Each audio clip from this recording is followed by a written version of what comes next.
ታለንት ኢዝ ኖት ኢነፍ የሚለው ክሪስቲያኖ ሮናልዶን የሚያክል ሞዴል ፕሮፌሽናል የዓለማችን እግር ኳስ አይቶ አያውቅም።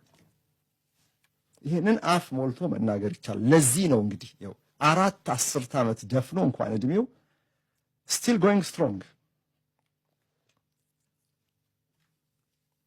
ሰሞኑን ኤዱ አጊሬ ከተባለ ኤርትሪንዲቶ የሚባል የስፔን ሚዲያ ላይ የሚገኝ ጋዜጠኛ ጋር ቃለ ምልልስ አድርጎ ነበር። በዛ ኢንተርቪው ላይ ሮናልዶ እንዲህ አለ፣ እኔ የታሪክ ምርጡ ተጫዋች ነኝ መሆኔንም ከልብ አምናለሁ። እንደኔ አይነት ተጫዋች አይቼ አላውቅም። ቁጥሮች አይዋሹም እኮ አለ። ስለ ራሱ ነው የሚመሰክረው እዚህ ጋር። እንደኔ አይነት ተጫዋች አይቼ አላውቅም። የራሱ መመዘኛዎች አሉ። ቀጣዩ ማይልስቶን፣ ቀጣዩ የክብረ ወሰን ፌርማታው 1000 የኬሪየር ጎል ላይ መድረስ ነው። ብዙዎቻችን ለእግር ኳስ ላበረከተው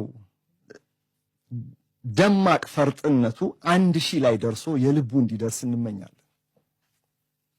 እኔ እንጃ 1000 ቢደርስ እሱ በዛ በቃኝ የሚል አይመስለኝም። ግን የዓለም ዋንጫን የማሸነፍ ህልም አሁንም በውስጡ አለ እና ለዓለማችን ህዝብ ለሁሉም ባይሆን እንኳን ለአብዛኛዎቹ ሮናልዶ ጎት ነው፣ ግሬተስት ኦፍ ኦል ታይም።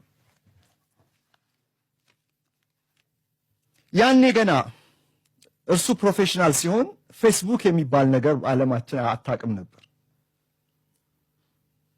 ለማንቸስተር ዩናይትድ መጫወት ጀምሮ 4 ዓመት ከተቆጠረ በኋላ ነው አፕል የመጀመሪያውን አይፎን ያወጣው። ሮናልዶ ግን እነዚህ ሁሉ ዓመታትን አሳልፎም እየተጫወተ ይገኛል። አሁንም ጡንቻው ፍርጥም ያለ ነው።